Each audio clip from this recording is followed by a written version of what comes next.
Welcome again to our YouTube channel the GS solver. दोस्तों, आज की जो वीडियो है इसमें हम भारतीय अर्थव्यवस्था का टॉपिक कवर करने वाले हैं। काफ़ी लोगों के लगातार कमेंट्स आ रहे हैं इंडियन इकोनॉमिक्स के जो टॉपिक हैं इंडियन इकोनॉमी के, उनको जल्द से जल्द कवर करने के लिए, और ख़ासकर इसमें नेशनल इनकम अपना एक इम्पॉर्टेंट टॉपिक है जिसको हमें कवर करना है। और कई सारे आपके कमेंट्स मुझे देखने को मिले कि नेशनल इनकम के टॉपिक को कवर किया जाए। तो इस वीडियो में दोस्तों इकोनॉमिक्स की ये क्लास 11 है। इसमें हम भारतीय अर्थव्यवस्था से संबंधित राष्ट्रीय आय जो चैप्टर है वो पढ़ेंगे, और सारे क्वेश्चन जो घटना चक्र पूर्वावलोकन 2025 में गिवन है उनको हम कवर भी करेंगे। तो मैं आपको पहले ही बता देता हूँ कि आई थिंक 100 प्लस क्वेश्चन है आपका लेटेस्ट एडिशन जो घटना चक्र का बुक है उसमें। तो 100 क्वेश्चन तो हम कवर करेंगे ही, उससे पहले हम बुक की जो नोट्स है, क्योंकि इकोनॉमिक्स में जो टर्म्स होते हैं, जो शब्दावलियाँ होती हैं, उनको याद रखना, समझना बहुत ज़रूरी होता है। जब आप उनको समझ पाएँगे तभी आप क्वेश्चन को भी सॉल्व कर पाएँगे। अदरवाइज़ केवल क्वेश्चन रट जाने से नहीं होने वाला है। तो हम पहले सारी चीज़ें समझने की कोशिश करेंगे बुक के नोट्स के थ्रू, उसके बाद हम बुक में जो क्वेश्चन है उनको कवर करेंगे। तो अगर आपको वीडियो पसंद आए तो वीडियो को लाइक ज़रूर कर दीजिएगा, और अगर आप हमारे चैनल द जीएस सॉल्वर पर नए हैं, सब्सक्राइब नहीं किया है तो सब्सक्राइब कर लीजिएगा ऐसे और वीडियो देखने के लिए। सबसे पहले जो आप देखिएगा यहाँ पर बुक की नोट्स हम स्टार्ट करेंगे, तो इसमें सबसे पहले आपको पढ़ना है आर्थिक सीमा की संकल्पना के बारे में, यानी किसी देश की आर्थिक सीमा क्या हो सकती है। देखिए, राष्ट्रीय आय लेखांकन समष्टि अर्थशास्त्र की एक शाखा है, और राष्ट्रीय आय तथा संबंधित समुच्चयों का आकलन इसका एक भाग है। राष्ट्रीय आय और इससे संबंधित कोई भी समुच्चय एक देश की उत्पादन क्रियाओं का माप है। देखिए, सबसे पहले तो मैं आपको स्टार्टिंग में ही बता दूं दोस्तों कि हो सकता है शुरू के 10 से 15 मिनट आपको ये वीडियो समझ में ना आए, क्योंकि ये टॉपिक अपने आप में ऐसा टॉपिक है जो आसानी से समझ में नहीं आता है, आता भी है तो काफ़ी लंबे समय तक याद नहीं रह पाएगा। तो आप सभी से रिक्वेस्ट है दोस्तों कि एट लीस्ट आधे घंटे यानी कि 30 मिनट्स तो वीडियो को ज़रूर आप देखिए, और समझिए कि जब 30 मिनट की वीडियो देख लेंगे तो निश्चित तौर पर आज के बाद कभी आपको राष्ट्रीय आय या इससे संबंधित किसी भी टर्म को समझने में आपको परेशानी नहीं होने वाली है। आसानी से आप सारी चीज़ें समझ पाएँगे। लेकिन उसके लिए वीडियो में आपको बने रहना होगा तब तक, जब तक कि नोट्स खत्म ना हो जाए। तो कम से कम पूरी नोट्स आप ज़रूर देख लीजिए, आखिरी तक सारी चीज़ें आप निश्चित रूप से समझ पाएँगे, और महज़ ये आई थिंक कि 30 मिनट्स में नोट्स कवर हो जाएँगे इस वीडियो के 30 मिनट्स में ही स्टार्टिंग के। तो देखिए, सबसे पहले आर्थिक सीमा की संकल्पना ये थी। आर्थिक सीमा क्या है? कुल मिलाकर आप समझिए किसी देश की वो सीमा रेखा जिसके अंदर जो भी इकोनॉमिक प्रक्रियाएँ हो रही हैं या घटनाएँ हो रही हैं, वो सब उस देश के कंट्रोल में हो, वो उसका आर्थिक सीमा होगा। सामान्य भाषा में समझिए तो। बाकी चीज़ें यहाँ पर ये कोई इतना इम्पोर्टेंट नहीं है कि आपको नहीं समझ आए तो कोई टेंशन है। आप पहले पूरी मैंने जितना बोला उतना वीडियो ज़रूर देखिए। आर्थिक सीमा, देखिए संयुक्त राष्ट्र संघ के अनुसार दोस्तों आर्थिक सीमा एक देश की सरकार द्वारा प्रशासित वह भौगोलिक सीमा है जिसमें व्यक्तियों, वस्तुओं और पूँजी का निर्बाध संचालन होता है। इस परिभाषा का आधार व्यक्तियों, वस्तुओं और पूँजी के संचलन की स्वतंत्रता है। कहने का मतलब कि मान लो कोई देश है, लेट्स से अपना भारत ही है। अब मान लो कि ये इसकी बाउंड्री है, तो वहाँ तक या फिर वो बाउंड्री जहाँ तक प्रशासन सरकार का चल रहा है, सरकार का भौगोलिक सीमा है जहाँ तक, या इस सीमा रेखा के अंदर जो भी व्यक्ति हैं या जो वस्तु हैं या फिर कोई भी कैपिटल है, उनका संचालन जो है वो किया जा रहा हो, और वो under government of this country हो, यानी कि उस कंट्री के गवर्नमेंट के अंडर में वो चल रहा हो। तो ये जो सीमा रेखा होगा, ये आर्थिक सीमा कहलाएगा। यानी यहाँ तक जो भी चीज़ें हैं वो भारत के कंट्रोल में है, इससे बाहर हो सकता है किसी और देश का सीमा आ जाए। जैसे भौगोलिक सीमा होता है लगभग, वैसे ही आर्थिक सीमा भी होता है। जैसे अब आप भौगोलिक सीमा में देखोगे कि हमारी सीमा रेखा कहाँ तक है, आप देखेंगे ऊपर जम्मू कश्मीर तक है, जैसे दाहिने साइड अरुणाचल प्रदेश, बाएं तरफ आप देखिएगा गुजरात, सबसे नीचे कन्याकुमारी, और उससे भी नीचे अंडमान निकोबार हो जाता है। तो ये भारत की सीमा है, भौगोलिक सीमा। अब अंडमान निकोबार के दूसरी तरफ आप जाओगे तो उधर देखोगे कि दूसरा द्वीप है, सुमात्रा द्वीप पहुँच जाओगे, तो वो सब भारत के कंट्रोल में तो नहीं है। तो जैसे भौगोलिक सीमा होता है, वैसे ही आर्थिक सीमा है। अब देखिए आर्थिक सीमा का क्षेत्र कहाँ तक हो सकता है? देश की राजनीतिक सीमा जो होती है, वो भी आर्थिक सीमा का क्षेत्र होता है। यानी जो राजनीतिक सीमा है, जहाँ तक देश का जो पॉलिटिकल सभी चीज़ें हैं, वो अपने अंडर में है या अपने कंट्रोल में है। समुद्री सीमा भी इसमें शामिल है और आकाशीय क्षेत्र भी शामिल है। देश के विदेशों में दूतावास जो होते हैं या वाणिज्य दूतावास या सैनिक प्रतिष्ठान, यानी जैसे इंडियन एम्बेसी होती है दूसरे देशों में, तो विदेशों में अपने देश का अगर दूतावास है, तो वो भी अपना ही आर्थिक सीमा का क्षेत्र है, क्योंकि वहाँ पर जो खर्चे हो रहे हैं, वो सभी भारत के द्वारा देय होता है। देखिए, देश के निवासियों द्वारा 2 या अधिक देशों के बीच में चलाए जाने वाले जलयान या वायुयान। अब मान लो भारत और अमेरिका के देश में एयर इंडिया चल रहा है, तो चूँकि एयर इंडिया में पैसा इंडियन का लग रहा है, इंडियन पीपल का या इंडियन कंपनी का लग रहा है, तो वो भी भारत के आर्थिक सीमा क्षेत्र में आएगा। एयर इंडिया से संबंधित अगर कोई रूल रेगुलेशन लाना होगा, तो उसमें अंतिम फैसला भारत सरकार या फिर भारत के जो सुप्रीम कोर्ट है भारत का, उसका लागू होगा, जो भी उसमें ज़्यादा उचित हो। ऐसा नहीं है कि अमेरिका उससे संबंधित कोई नियम बना देगा। तो अगला देखिए, ऐसे ही मछली पकड़ने की नौकाएँ, तेल और प्राकृतिक गैस यान जो अंतर्राष्ट्रीय जल सीमाओं में या उन क्षेत्रों में चलाए जाते हैं, जिन पर देश का अनन्य अधिकार है, यानी जिन क्षेत्रों पर देश का अधिकार है, अगर उसके अंदर कोई जल सीमा बोल रहा हूँ, कोई किसी नौका का संचालन है या प्राकृतिक गैस का कोई यान है, कोई तेल है, तो वो सब भी भारत के अंदर आएगा या उस देश के अंदर आएगा। देखिए, राष्ट्रीय आय समूचे की 2 श्रेणियाँ होती हैं, एक तो घरेलू और एक राष्ट्रीय, डोमेस्टिक और एक नेशनल। अर्थात घरेलू उत्पाद, यहीं से मेन समझने वाला चीज़ अब आपका शुरू होता है। जो समझना था आपको वो यहाँ से शुरू हो रहा है, जिससे रिलेटेड क्वेश्चन आता है। तो देखिए राष्ट्रीय आय की 2 श्रेणियाँ बना दी गई, एक घरेलू उत्पाद और एक राष्ट्रीय उत्पाद यानी नेशनल प्रोडक्ट। देश की आर्थिक सीमा में स्थित जो भी उत्पादन इकाइयाँ हैं, उनके द्वारा जो भी उत्पादन किया जाएगा वो घरेलू उत्पाद कहलाता है। मतलब साफ है देखिए, यहाँ पर 2 टाइप हमने पढ़ा, एक तो डोमेस्टिक प्रोडक्ट और एक नेशनल प्रोडक्ट। बहुत ध्यान से समझना, देखिए डोमेस्टिक यानी घरेलू उत्पाद की यहाँ पर बात की जा रही है। डोमेस्टिक प्रोडक्ट का मतलब है देश की आर्थिक सीमा के भीतर जो भी उत्पादन हुआ। मान लो ये भारत का आर्थिक सीमा है, ये इंडिया है अपना। अब इस सीमा के अंदर मान लो कंपनी ए है, बी है, सी है, कंपनी डी भी है मान लो, या सामान्य आदमी ही मान लो। इसमें से ये मान लो कि डी जो है ये विदेशी कंपनी है, बी जो है ये अपने देश की है, स्वदेशी, ठीक है? और ऐसे ही सी मान लो किसी और कंट्री का है, ए अपने कंट्री का है। तो वो कहाँ का रहने वाला है, वो कंपनी या वो व्यक्ति, इससे मतलब नहीं है। अगर वो अपने देश की सीमा के अंदर काम कर रहा है, तो समझो कि वो आपके घर में आकर के काम कर रहा है, इसीलिए वो घरेलू उत्पाद हुआ। ठीक है, घरेलू उत्पाद यानी कि जो भारत के अंदर जिसका उत्पादन हो रहा है, उत्पादन करने वाला कौन है इससे नहीं लेना देना। ऐसे ही दूसरा था आपका राष्ट्रीय उत्पाद यानी कि नेशनल प्रोडक्ट। अब नेशनल प्रोडक्ट में इसका मतलब है कि उत्पादन करने वाला यानी उत्पादक भारतीय होना चाहिए, चाहे जिस देश का नेशनल प्रोडक्ट कहोगे उस देश का होना चाहिए। तो उत्पादक यहाँ भारतीय होना चाहिए। कहाँ उत्पादन कर रहा है इससे मतलब नहीं है, स्थान मायने नहीं रखेगा यहाँ पर।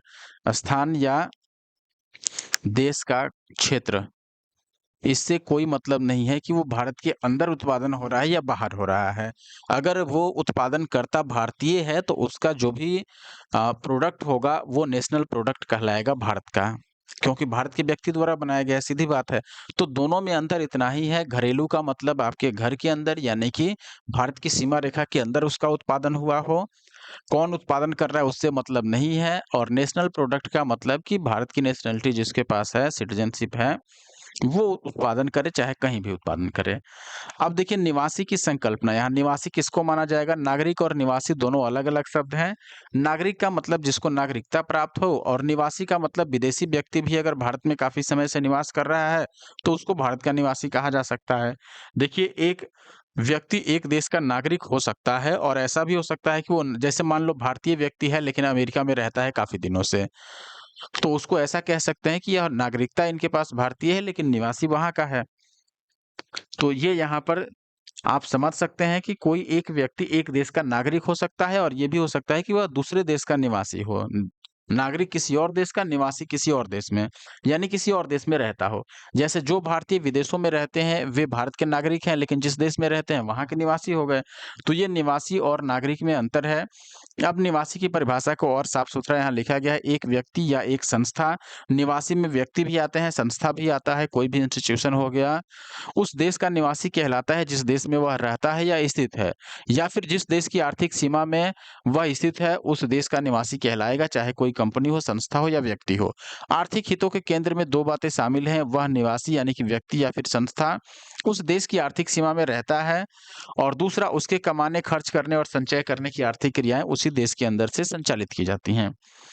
एक देश के निवासियों द्वारा किया गया उत्पादन राष्ट्रीय उत्पाद कहलाता है। मैंने आपको समझा ही दिया कि देश के निवासियों द्वारा किया गया उत्पादन भारतीय उत्पाद राष्ट्रीय उत्पाद कहलाता है। यह उत्पादन चाहे उस देश की आर्थिक सीमा में किया गया हो या देश से बाहर किया गया हो।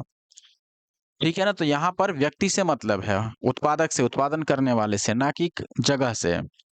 इसकी तुलना में उन सभी उत्पादन इकाइयों द्वारा किया गया उत्पादन जो एक देश की आर्थिक सीमा में स्थित है, उसको घरेलू उत्पाद कहते हैं। सीधा बात है, मैंने समझा ही दिया।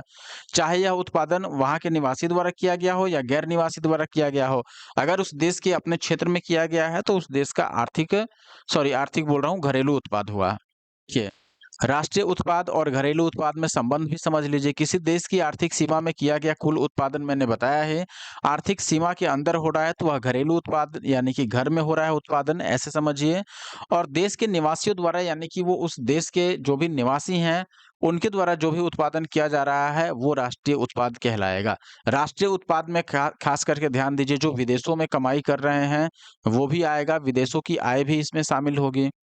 विदेशों में रहकर जो कमाई की जा रही है, चूँकि अब वह देश से बाहर है तो घरेलू में तो नहीं आएगा, लेकिन चूँकि वह भारतीय द्वारा कमाया जा रहा है तो भारतीय चाहे देश के अंदर रह के कमाए या बाहर रह के कमाए, अगर भारत के निवासी द्वारा कमाया जा रहा है, तो वह भारत का राष्ट्रीय उत्पाद कहलाएगा।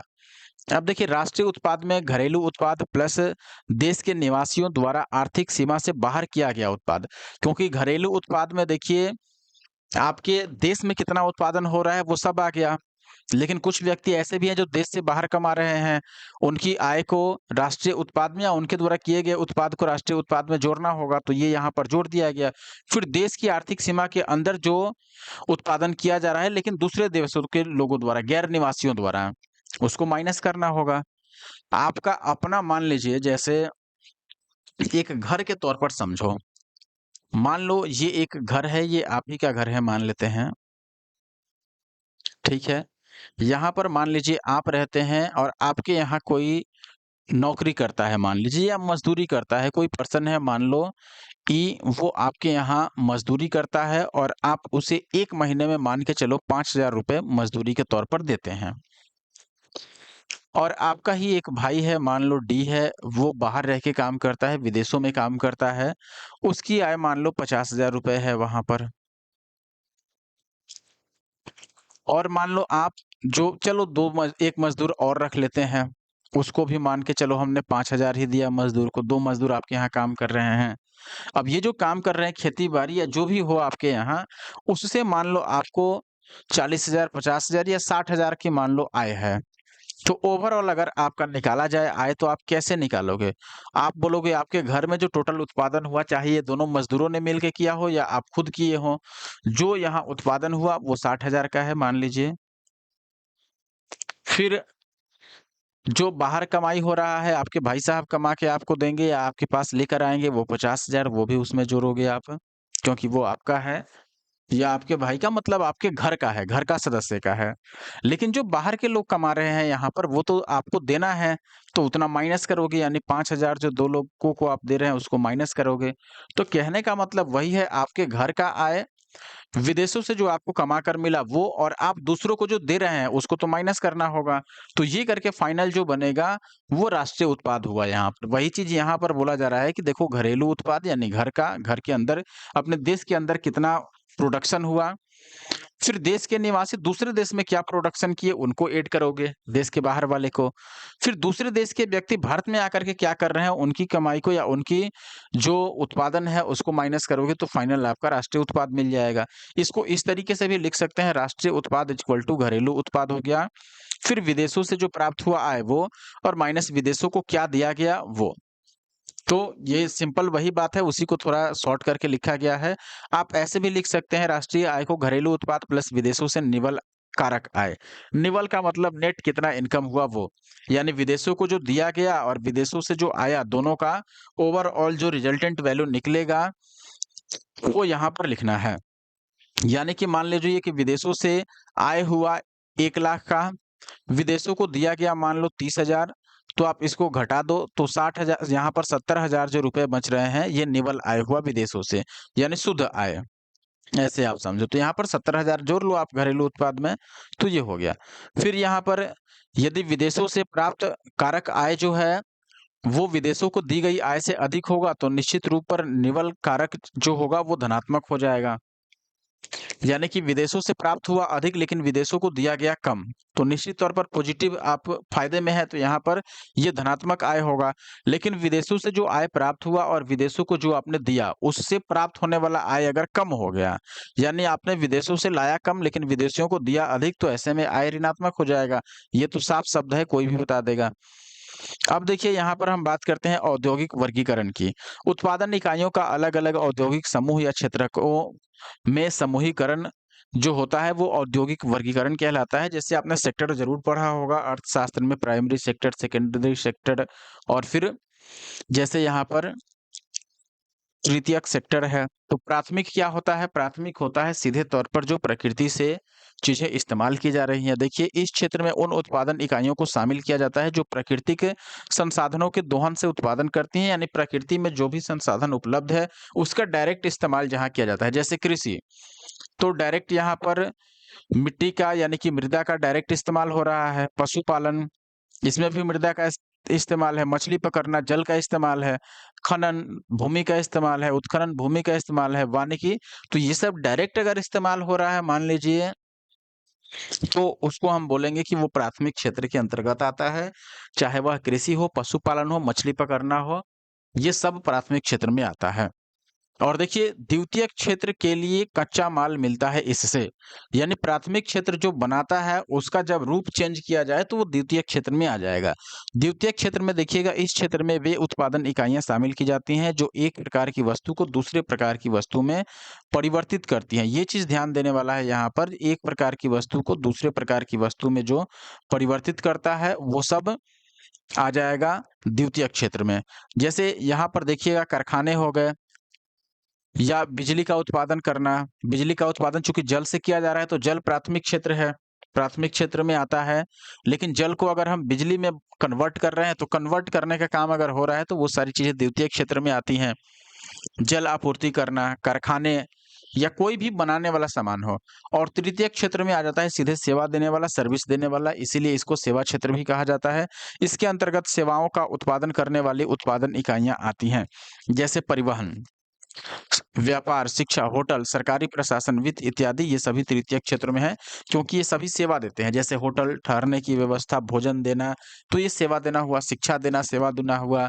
व्यापार में जैसे मान लो मैं सोने का व्यापार कर रहा हूँ तो आपके यहाँ तक पहुँचा रहा हूँ उसको, तो ये सेवा देना हुआ। ये सब तृतीय क्षेत्र में आता है।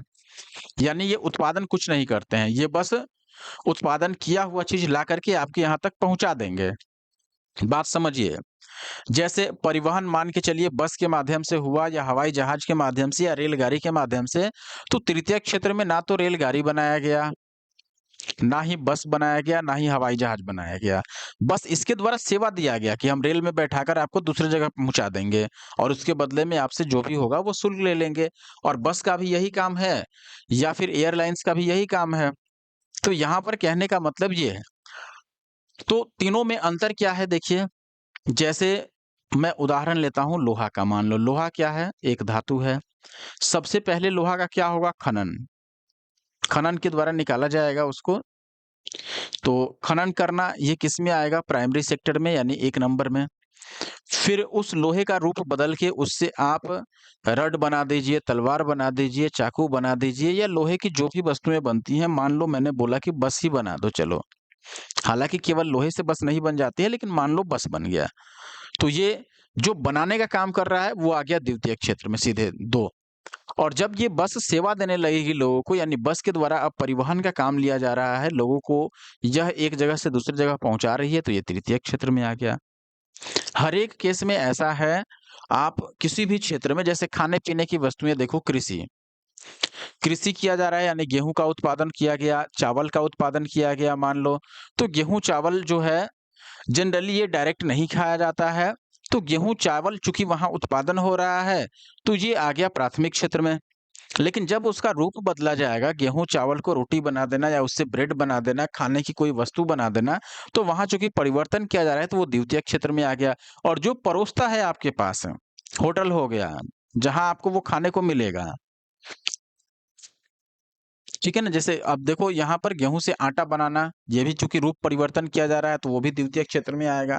तो जो उसका सेवा देगा आपको, वो तृतीय क्षेत्र में आएगा। आई होप कि ये क्लियर होगा। अब देखिए यहाँ पर राष्ट्रीय आय लेखांकन में राष्ट्रीय आय संबंधी कई सारे और समुच्चय हैं, जैसे घरेलू और राष्ट्रीय, ये तो आप समझ ही गए। सकल और निवल। सकल का मतलब ग्रॉस हुआ यानी ओवरऑल, और निवल का मतलब नेट यानी शुद्ध, ऐसे समझिए। कारक लागत पर आकलित और बाजार कीमत पर आकलित। देखिए यहाँ पर फिर से 2-3 फॉर्मूले आपको याद करने पड़ेंगे, लेकिन मैं ऐसे भाषा में आपको समझाऊंगा इतनी आसानी से कि आप इजीली उसको याद रख पाएंगे। देखिए निवल घरेलू उत्पाद, ये कैसे निकालते हैं? सकल घरेलू उत्पाद माइनस मूल्य ह्रास। देखिए निवल जब भी पूछा जाए, नेट, निवल का मतलब नेट समझिए ऐसे। जैसे आप मान के चलिए सरकारी कर्मचारी आप हैं, या चलिए बन गए, मान के चलिए 2026 के आखिरी तक आप सभी बन जाएं तो बहुत अच्छे हैं। मान लो कोई सरकारी कर्मचारी है, एसएससी का, एसएससी में भी सरकारी कर्मचारी रहते हैं, हालांकि एसएससी जनरली इंस्टीट्यूशन है, तो ये चयन करके और डिपार्टमेंट को हैंडओवर करती है लोगों को। तो आप देखिए मान लो कोई कर्मचारी है ए, इसकी सैलरी 50,000 है, और 50,000 में से मान लो इसका एनपीएस कट गया, 5,000 रुपए एनपीएस में जमा हो गए, तो 50,000 में से ये 5,000 माइनस करके मिलेगा। तो जो ओवरऑल इसका सैलरी था, वो कहलाता है ग्रॉस, यानी कि सकल, ठीक है? और काटने के बाद जो फाइनल इसके हाथ में शुद्ध रूप से मिला होगा खर्च करने के लिए, वो 45,000 मिला होगा, तो इसको हम बोलते हैं निवल यानी कि नेट। इस तरीके से शुद्ध लाभ इसको आप कह सकते हैं। जैसे मान लो आपने अपने दुकान से ही कमाया 50,000 रुपए, फिर आपने सोचा कि चलो 50,000 में से 10,000 हम वापस दुकान में खर्च कर देते हैं कोई सामान लाने में, और 40,000 आपका फायदा रख लिया आपने। तो ये 40,000 निवल हुआ, और जो 50,000 ओवरऑल मिला था वो सकल हुआ, यानी ग्रॉस। तो जब भी निवल यानी नेट निकालना हो, तो ग्रॉस में से जो कमी है या जो जा रहा है उसको आप माइनस करोगे। मूल्य में जो भी कमी हुई उसको माइनस कर दोगे। देखिए अब बाजार कीमत पर आकलन और साधन लागत पर आकलन, ये दोनों ही अलग-अलग चीजें हैं। बाजार कीमत का मतलब जिसमें सरकारी टैक्स जो होता है, जैसे जीएसटी वगैरह, वो सब ऐड हो जाता है प्राइस पर। और साधन कीमत का मतलब वो टैक्स छोड़ के, जैसे आप देखिए यहाँ पर साधन लागत पर घरेलू उत्पाद अगर निकालिएगा, तो इसमें बाजार मूल्य पर घरेलू उत्पाद यानी बाजार में मूल्य क्या है, उसमें से अप्रत्यक्ष कर को यानी कि इनडायरेक्ट टैक्स को माइनस कीजिए, और प्लस कीजिए सरकारी सहायता को। सरकारी सहायता जैसे सब्सिडी जो मिलती है वो, यानी कि जो प्रोडक्ट को बना रहा है उसका क्या लागत है, वो कितने पर देगा। बात समझ रहे हैं? तो जैसे आप क्या कीजिए कि एक एग्जाम्पल से हम ये समझते हैं। जैसे देखिए, अच्छा एग्जाम्पल देखने से पहले ये समझ लीजिए दोस्तों कि जो साधन लागत पर जीडीपी है, यानी कि साधन लागत पर घरेलू उत्पाद, ये क्या है? तो साधन लागत कहने का मतलब है यहाँ पर कि जो उत्पादक है, उत्पादक यानी कि प्रोड्यूसर, बनाने वाला, तो प्रोड्यूसर को कितना मिला, प्रोड्यूसर को वास्तविक रूप से कितनी राशि मिलेगा, कितना राशि प्राप्त हुआ, ये साधन लागत हुआ, यह साधन लागत पर कीमत हुआ घरेलू उत्पाद का। अब देखिए एक एग्जाम्पल समझते हैं, और बाजार मूल्य का मतलब एमआरपी हो गया, सीधे तौर पर आप समझ सकते हैं जिस रेट पर बाजार में वो बिक रहा है, उसमें टैक्स भी शामिल होता है। और आर्थिक सहायता जैसे मैंने बताया सब्सिडी वगैरह। अब मान के चलो यहाँ पर कोई वस्तु 1000 की बिकी मार्केट में, तो यहाँ पर मैं एमआरपी लिख देता हूँ कि ये 1000 है, 1000 में बिकेगी, ठीक है। इस पर टैक्स मान के चलो अगर 18% लगना है इसका, तो अगर इसका 18% निकालोगे तो 180 रुपए यहाँ पर जीएसटी मान लो है, 180 रुपए। और सब्सिडी मान लो इसमें 80 रुपए की सब्सिडी है लेट से, यानी सरकारी सहायता 80 रुपए की है। तो अब देखो 1000 का बिका, तो सबसे पहले इस 1000 में से जो जीएसटी है 180 रुपए, वो सरकार को देना पड़ेगा। किसको? जो बेच रहा है, चाहे जो उत्पादक होगा। तो इसमें से उसको 180 रुपए तो सरकार को देने पड़ गए। तो आप क्या करोगे, 1000 माइनस 180, क्योंकि ये सरकार को देना पड़ रहा है, ये 180 उसको नहीं मिलेंगे। लेकिन सब्सिडी तो सरकार द्वारा उसको 80 रुपए दिया जा रहा है, तो ये 80 रुपए उसको ही मिलेंगे। तो इसमें अब 80 रुपए आप ऐड करोगे, यानी फाइनल प्राइस क्या बनेगा, इसमें से 100 माइनस होगा, तो 900 रुपए उसको मिलने वाले हैं फाइनली। तो यहीं पर अगर आप ये फॉर्मूला भी लगाओगे तो वही लिखोगे कि साधन लागत पर घरेलू उत्पाद बराबर बाजार मूल्य पर घरेलू उत्पाद, यानी कि 1000 माइनस करोगे अप्रत्यक्ष कर, यानी टैक्स कितना गया सरकार को, 180, और प्लस करोगे सरकारी सहायता यानी कि 80। तो वही चीजें यहाँ पर निकल करके आएंगी, सीधी बात है। अब देखिए अप्रत्यक्ष कर और सरकारी सहायता के अंतर को निवल प्रत्यक्ष कर कहते हैं। तो डायरेक्ट यहाँ पर निवल प्रत्यक्ष कर भी आप इस्तेमाल कर सकते हो। देखो निवल प्रत्यक्ष कर का मतलब कि नेट रूप से प्रत्यक्ष कर यानी कितना देना पड़ा, तो अप्रत्यक्ष कर, और इसमें सरकारी सहायता जो मिला, मान लो अगर हमने 180 रुपए टैक्स दिया, इसमें से 80 रुपए हमें वापस मिल गए, तो ओवरऑल टैक्स तो हमको 100 रुपए ही देना पड़ा, जैसे आप यहाँ पर समझ रहे हो। तो वही निवल हुआ, यानी कि नेट जो इनडायरेक्ट टैक्स है वो। साधन लागत पर निवल राष्ट्रीय उत्पाद को राष्ट्रीय उत्पाद कहते हैं। तो अगर राष्ट्रीय आय यहाँ, सॉरी, राष्ट्रीय आय, साधन लागत पर निवल राष्ट्रीय उत्पाद को राष्ट्रीय आय कहते हैं। निवल जहां पर लग गया वहां पर शुद्ध समझिए, यानी कि जो आपके यहां से जा रहा है, जो घट रहा है उसको घटा दो उसके बाद का। जैसे राष्ट्रीय आय में लिखिएगा बाजार मूल्य पर सकल घरेलू उत्पाद कितना रहा, इसमें से माइनस करोगे मूल्य में कमी कितना हुआ, फिर निवल प्रत्यक्ष कर अप्रत्यक्ष कर। निवल अप्रत्यक्ष कर आपने देखा था, इसमें अप्रत्यक्ष कर जो टोटल होता है उसमें सरकारी सहायता को माइनस करते हैं, प्लस विदेशों से जो आय प्राप्त हुआ वो। तो देखिए बाजार मूल्य पर कितना प्राप्त हुआ, उसमें से मूल्य में जो कमी है उसको माइनस कीजिएगा, फिर निवल जो अप्रत्यक्ष कर हुआ वो माइनस कीजिएगा, और विदेशों से कुल कितना आय प्राप्त हुआ वो प्लस कीजिएगा, तो ये राष्ट्रीय आय निकाल के देगा। अब देखिए राष्ट्रीय आय के आकलन की विधियां। राष्ट्रीय आय के चक्रीय प्रवाह से हमें इसके आकलन की 3 विधियां मिलती हैं दोस्तों, जिसमें एक तो उत्पादन विधि है, फिर आय विधि और व्यय विधि। देखिए उत्पादन विधि क्या है, इसके अंतर्गत पहले प्रत्येक क्षेत्रक में बाजार कीमत पर सकल मूल्य समृद्धि ज्ञात किया जाता है, और सभी क्षेत्रकों के इस मूल्य समृद्धि का योग करने पर बाजार कीमत पर सकल घरेलू उत्पाद ज्ञात हो जाता है।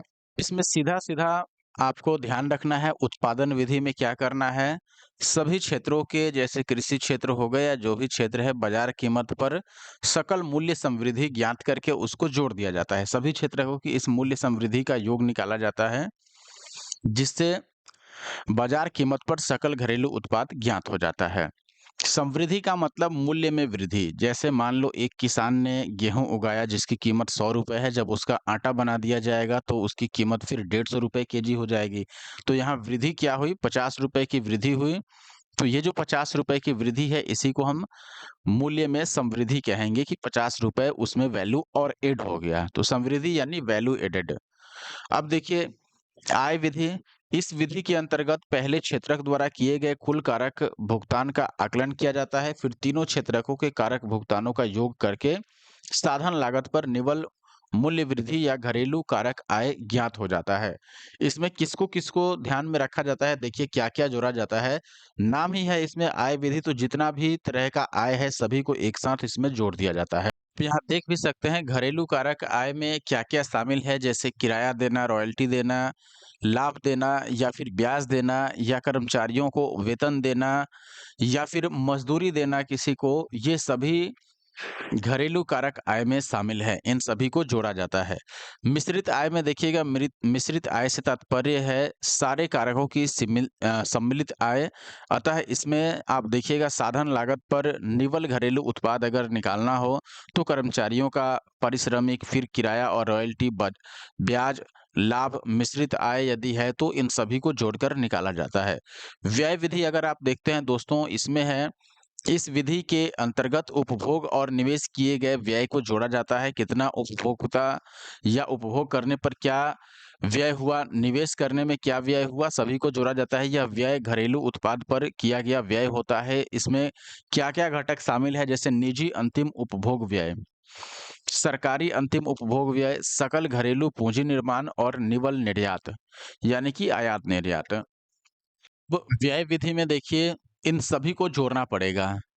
सभी को निकालोगे कैसे? सबसे पहले तो निजी अंतिम उपभोग व्यय, यानी किसी परिवार द्वारा अंतिम रूप से कितना व्यय किया गया अपने परिवार के ऊपर, ठीक है? निजी का मतलब हर एक परिवार के लिए, ये फैमिली द्वारा कितना समझिए कि खर्च किया गया अपने फैमिली के ऊपर, ये उसका निजी अंतिम उपभोग व्यय हुआ। सरकारी अंतिम उपभोग व्यय, तो जैसे सरकार अपनी जैसे कोई निजी व्यक्ति अपनी फैमिली के ऊपर खर्च करता है, वैसे ही सरकार अपनी जनता के ऊपर खर्च करती है। तो सरकार जनता के ऊपर जो भी खर्च कर रही है, चाहे सरकारी योजना के माध्यम से या फिर स्कूल में जो खर्च किया गया, सरकारी स्कूल में, सरकारी हॉस्पिटल में जो खर्च किया गया, गवर्नमेंट जो भी चीज़ें हैं उसमें जो भी खर्च किया गया जनता के लिए, वो सारी चीज़ें इसमें शामिल होगी। अब देखिए सकल घरेलू पूंजी निर्माण, पूंजी निर्माण का मतलब हुआ कि भविष्य में इन्वेस्टमेंट आप कितना किए, भविष्य के अपना पूंजी बनाने के लिए, कैपिटल बनाने के लिए लोग इन्वेस्टमेंट करते हैं, उसको इसमें लिया जाता है। से स्टॉक में निवेश करना हो गया या कोई मशीन खरीद लेना, मान लीजिए कोई दुकान लगा लेना, ठीक है? तो कोई भी भविष्य के लिए, जैसे दुकान बना रहे हैं, भविष्य में उससे काम आएगा, या मशीन खरीद रहे हैं, ट्रैक्टर ले लिए या कोई गाड़ी खरीद लिए, तो वो आपका कैपिटल गेन हुआ, इसलिए वो इसमें ऐड हो जाता है। और निवल निर्यात का मतलब क्या हुआ, कितना निर्यात हुआ और कितना आयात, उसको माइनस कर दो। मैंने बोला था जैसे निवल आय लिखोगे तो आपको कितना आय हुआ, इसमें से आप दे कितना रहे उसको माइनस करोगे। तो वही चीज़ यहाँ पर है, निवल निर्यात का मतलब हुआ नेट इम्पोर्ट कितना हुआ, सॉरी एक्सपोर्ट कहना चाहिए था। तो देखो सीधा बात है, अब निर्यात से यानी कि एक्सपोर्ट से फायदा कब होगा, जब हम ज़्यादा एक्सपोर्ट करेंगे और इंपोर्ट कम करेंगे। यानी विदेशों को बेचेंगे ज़्यादा और विदेशों से खरीदेंगे, यानी प्राप्त करेंगे कम। विदेशों से कम खरीदा हमने, मान लो विदेशों से 100 रुपए की चीज़ खरीदी, लेकिन विदेशों को 1000 का चीज़ बेच दिया। तो यहाँ पर 900 का फ़ायदा हो गया, तो ये जो फ़ायदा हुआ, ये निवल निर्यात कहलाएगा। होता है दोस्तों प्रयोज्य आय, देखिए उपभोग, व्यय और बचत के लिए, यानी उपभोग जैसे व्यय किया जाता है उपभोग के ऊपर, चावल खाना है, हमने व्यय किया चावल के लिए, और बचत करने के लिए जो भी आय उपलब्ध होता है उसको प्रयोज्य आय कहते हैं। जैसे मान लो किसी को 100 रुपए की कमाई हुई, तो वो सोचता होगा कि देखो अपने खर्च के लिए और अपने सेविंग के लिए इसमें से मैं 50 रुपए बचा लेता हूँ, बाकी 50 रुपए को वो कहीं इन्वेस्ट करे या जो कुछ करे। तो जो पैसे बचाया गया बचत के लिए और उपभोग के लिए, उसको प्रयोज्य आय कहते हैं, यानी किसी प्रयोजन के लिए हमने वो आय बचा के रख लिया। इसमें कारक आय और हस्तांतरण यानी गैर कारक आय दोनों शामिल होता है। राष्ट्रीय आय में केवल कारक आय ही शामिल किया जाता है, ध्यान दीजिएगा। हस्तांतरण आय इसमें, यानी जो गैर कारक आय होता है वो नहीं शामिल रहता है। यदि राष्ट्रीय आय ज्ञात हो तो प्रयोज्य आय उसमें से ज्ञात किया जा सकता है। कैसे ज्ञात करेंगे, सीधे आप समझ सकते हैं कि प्रयोज्य आय में कारक आय के साथ साथ हस्तांतरण आय भी शामिल है। जैसे अगर मैं शॉर्ट में इसको लिखूं के, कारक आय और हस्तांतरण आय को हम एच लिख दें, तो इन दोनों को मिला करके बनेगा प्रयोज्य आय यानी कि पी। लेकिन जो राष्ट्रीय आय होता है यानी कि नेशनल इनकम जो होता है, इसमें केवल कारक आय शामिल होता है, हस्तांतरण आय नहीं शामिल होता है, इसलिए ओवरऑल प्रयोज्य आय भी इसमें शामिल नहीं माना जाएगा। तो आप देखिएगा, यदि राष्ट्रीय प्रयोज्य आय से संबंधित यहाँ पर दो समुच्चय दिए गए हैं, सकल राष्ट्रीय प्रयोज्य आय और निवल राष्ट्रीय प्रयोज्य आय। सकल राष्ट्रीय प्रयोज्य आय, इसमें राष्ट्रीय आय में निवल प्रत्यक्ष कर जोड़ दो, फिर मूल्यह्रास जोड़ दो और विदेशों से निवल चालू हस्तांतरण जोड़ दो। मैं यहाँ पर जो समझा रहा था ये समझ लीजिए। अगर आपको राष्ट्रीय आय मालूम है और प्रयोज्य आय निकालना है तो क्या करोगे? राष्ट्रीय आय अगर मालूम है तो आप समझिए कि राष्ट्रीय आय में ये कारक आय तो जुड़ा हुआ ही है। तो किसी विशेष क्षेत्र का राष्ट्रीय आय मालूम है और उसका प्रयोज्य आय निकालना है तो उसके राष्ट्रीय आय में बस हस्तांतरण आय जोड़ दो। क्योंकि राष्ट्रीय आय में ये कारक आय ऑलरेडी जुड़ा है, बस हस्तांतरण आय जैसे उसमें ऐड करोगे तो उसका प्रयोज्य आय निकल जाएगा। अब देखिए यहाँ पर भारत के संबंध में हमें कुछ चीजें याद रखनी होंगी। जैसे किसी राष्ट्र के नागरिकों द्वारा 1 वर्ष की अवधि में उत्पादित कुल अंतिम वस्तुओं और सेवाओं का कुल मौद्रिक मूल्य राष्ट्रीय आय कहलाता है। यानी 1 वर्ष में टोटल कितना उत्पादन हुआ या जो सेवा दिया गया उसका टोटल कितना मूल्य बना, सबको जोड़ लो, वो राष्ट्रीय आय हो गया। भारत में राष्ट्रीय आय की गणना 3 विधियों के द्वारा किया जाता है। जैसे उत्पादन विधि, जिसमें समस्त संसाधनों द्वारा कुल अंतिम उत्पादन को शामिल किया जाता है। आय विधि यानी पूरे संसाधनों द्वारा अर्जित कुल आय। व्यय विधि यानी कि समस्त उपभोग या व्ययों का योग। फिर भारत में राष्ट्रीय आय का सर्वप्रथम अनुमान दादा भाई नौरोजी ने 1868 में लगाया था। स्वतंत्रता के पहले दोस्तों भारत में William Digby, Findlay Shirras, R C. Desai, B. Natarajan आदि ने भी राष्ट्रीय आय का अनुमान प्रस्तुत किया था।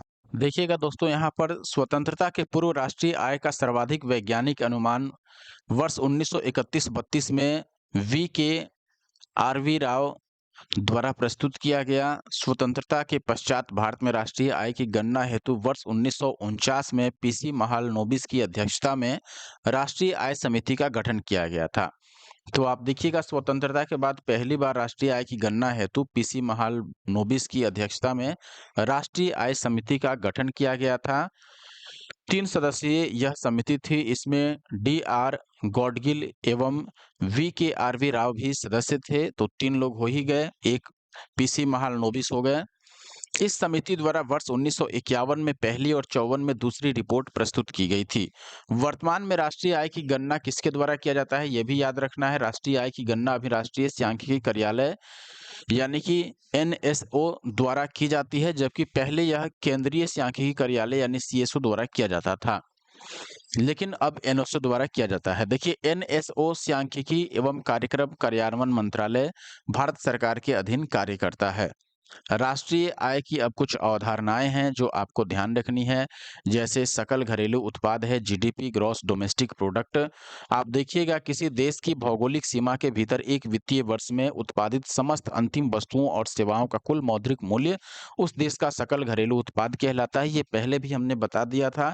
यानी देश की सीमा के अंदर जो भी उत्पादन होगा वो सकल घरेलू उत्पाद हुआ, चाहे वह उत्पादन अपने देश के निवासी द्वारा किया जाए या फिर गैर निवासी द्वारा किया जाए यानी विदेशियों द्वारा, दोनों को ही इसमें शामिल किया जाता है। बस क्षेत्र अपने देश का होना चाहिए।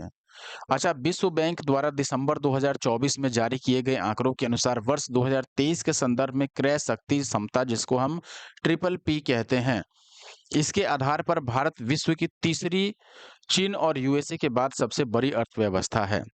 तो चीन और यूएसए को छोड़ दें तो विश्व की तीसरी सबसे बड़ी अर्थव्यवस्था भारत है। विश्व बैंक द्वारा दिसंबर 2024 में जारी किए गए आंकड़ों के अनुसार जीडीपी के संदर्भ में भारत विश्व की 5वीं सबसे बड़ी अर्थव्यवस्था है और क्रय शक्ति के संदर्भ में देखिएगा तो तीसरी है और जीडीपी के संदर्भ में 5वीं है। भारत से बड़ी 4 अर्थव्यवस्थाएं हैं। घटते क्रम में देखिएगा तो सबसे बड़ी अर्थव्यवस्था है यूएसए का, फिर चीन का, फिर जर्मनी का और फिर जापान का, और जापान के बाद 5वें नंबर पर आता है भारत। मई 2025 में नीति आयोग के सीईओ वी.आर. सुब्रमण्यम के अनुसार आईएमएफ यानी कि इंटरनेशनल मॉनेटरी फंड जिसको हम बोलते हैं, इसके द्वारा जारी वर्ल्ड इकोनॉमिक आउट 100 के में एक अनुमान है कि भारत जापान को पीछे छोड़ते हुए विश्व की चौथी अर्थव्यवस्था हो गया है। तो ये भी ध्यान में रखिएगा। देखिए, 28 फरवरी 2025 को आप देख सकते हैं, करंट चीजें भी यहाँ पर शामिल की गई है। 28 फरवरी 2025 को जारी राष्ट्रीय आय के द्वितीय अग्रिम अनुमान जो 2024-25 के लिए है, इसके अनुसार स्थिर कीमत जो होता है, जो कि 2011-12 को लिया जाता है, इस पर वित्तीय वर्ष 2024-25 जो सेकंड एई है और 23-24 का जो फर्स्ट आरई है, इसमें भारत की जीडीपी जो वृद्धि दर है वो 9.2% और 6.5% है। ये ध्यान रखना है।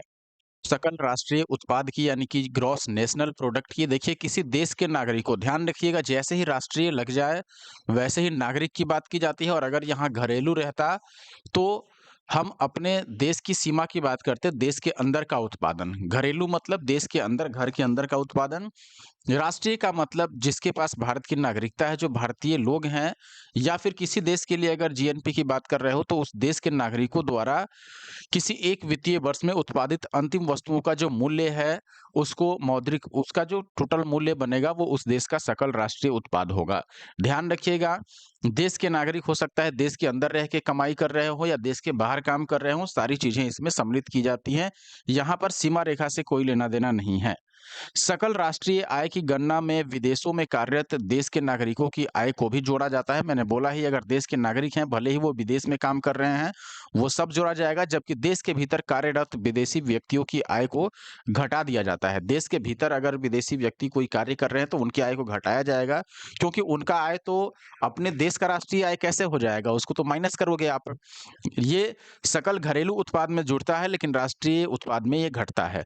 तो इसीलिए जीएनपी, इनका मतलब नेशनल, ये निकालोगे तो जीडीपी, और इसमें विदेशों से जो शुद्ध अर्जित आय हुआ, यानी विदेशों से कितना प्राप्त हुआ और विदेशियों को कितना दिया गया, उसको माइनस कर दो तो ये शुद्ध अर्जित आय हो गया। देखिए 28 फरवरी 2025 को जारी राष्ट्रीय आय के द्वितीय अग्रिम अनुमान 24-25 के अनुसार वर्ष 2024-25 के सेकंड एई में भारत का सकल राष्ट्रीय आय यानी जीएनआई स्थिर 2011-12 की कीमतों पर 6.4% की वृद्धि के साथ 185.21 लाख करोड़ रुपए अनुमानित है, जबकि चालू कीमतों पर भारत की जीएनआई वर्ष 2024-25 की सेकेंड एई में 9.8% वृद्धि के साथ 326.25 लाख करोड़ रुपए अनुमानित है। अंतिम टॉपिक आता है, इसके बाद आएंगे हम क्वेश्चन पर। देखिए शुद्ध राष्ट्रीय उत्पाद एनएनपी ये क्या होता है, यानी नेट नेशनल प्रोडक्ट। एनएनपी का मतलब हुआ नेट नेशनल प्रोडक्ट। सकल राष्ट्रीय उत्पाद में से मूल्य ह्रास को घटा दीजिए। जब भी नेट निकालना हो तो टोटल में से जो भी मूल्य में कमी हो रहा है उसको माइनस कर देना है, तो आपका नेट वैल्यू निकल आएगा। जैसे मैंने बोला था कि ग्रॉस सैलरी और नेट सैलरी हम कैसे निकालते हैं, ग्रॉस सैलरी में से जो डिडक्शन होता है सैलरी का वो माइनस कर दो तो नेट सैलरी निकल जाता है, इन हैंड सैलरी। तो वैसे ही सकल राष्ट्रीय उत्पाद में से मूल्य ह्रास को घटाइएगा तो शुद्ध राष्ट्रीय उत्पाद प्राप्त होगा। साधन लागत पर शुद्ध राष्ट्रीय उत्पाद को ही राष्ट्रीय आय कहा जाता है। 28 फरवरी 2025 को जारी राष्ट्रीय आय के द्वितीय अग्रिम अनुमान 2024-25 के अनुसार वर्ष 2024-25 का सेकेंड एई में भारत की राष्ट्रीय आय यानी एनएनआई स्थिर कीमतों पर 6.4% वृद्धि के साथ 161.50 लाख करोड़ रुपए अनुमानित है। ऐसे ही वर्ष 2024-25 के सेकेंड एई में भारत की प्रति व्यक्ति आय स्थिर कीमतों पर 1,14,705 रुपए है।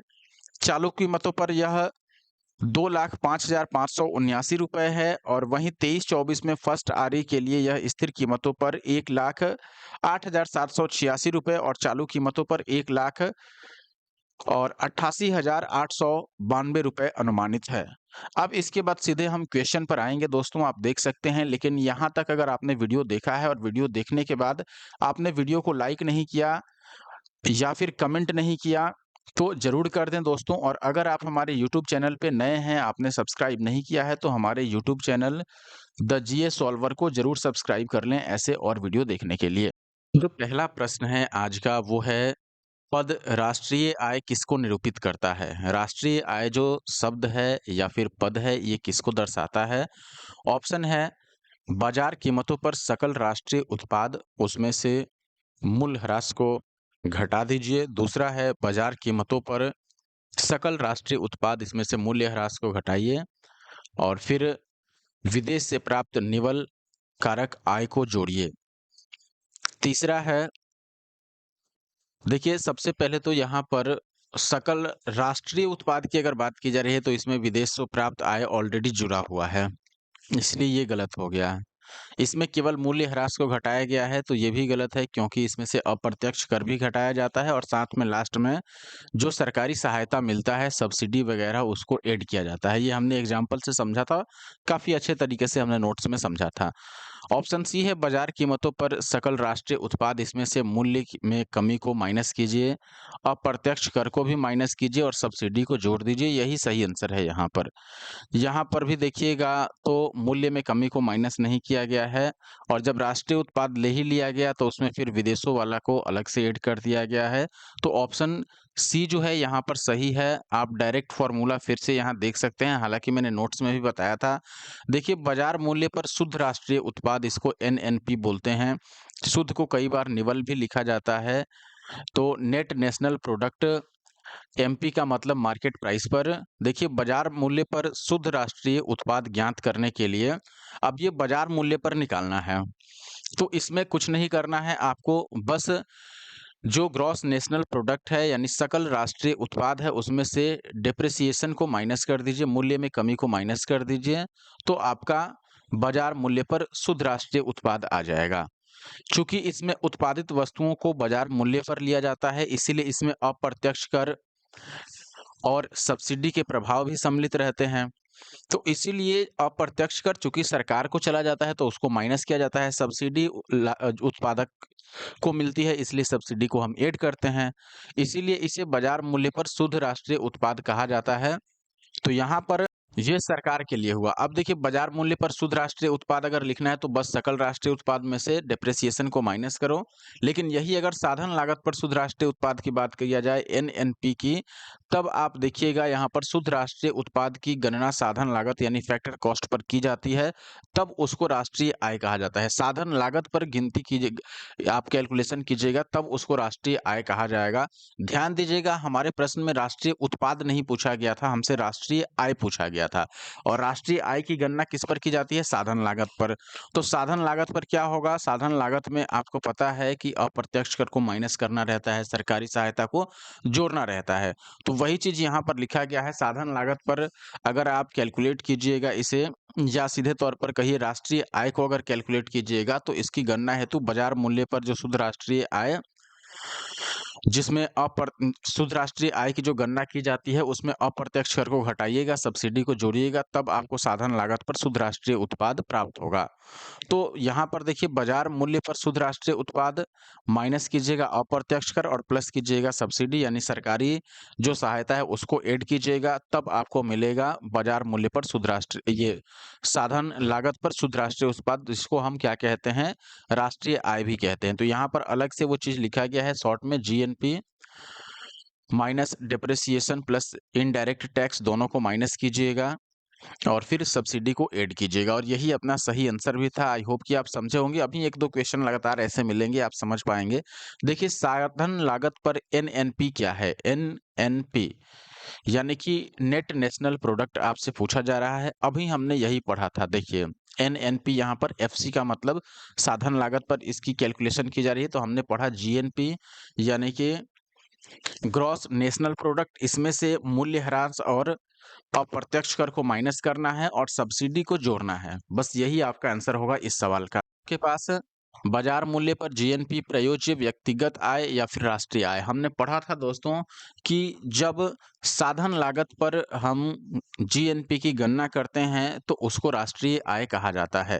तो इसलिए ऑप्शन डी यहाँ पर सही आंसर होगा। आप देख सकते हैं 70वीं बीपीएससी री एग्जाम का क्वेश्चन है, यानी 2025 के जनवरी का क्वेश्चन है ये। तो काफी इंपॉर्टेंट है, ध्यान दीजिएगा इस क्वेश्चन को, फिर से याद रखिए। जब भी दोस्तों शुद्ध राष्ट्रीय उत्पाद की गणना साधन लागत पर की जाएगी, साधन लागत पर, तो साधन लागत का मतलब फैक्टर कॉस्ट पे की जाएगी, तब उसको राष्ट्रीय आय कहा जाएगा।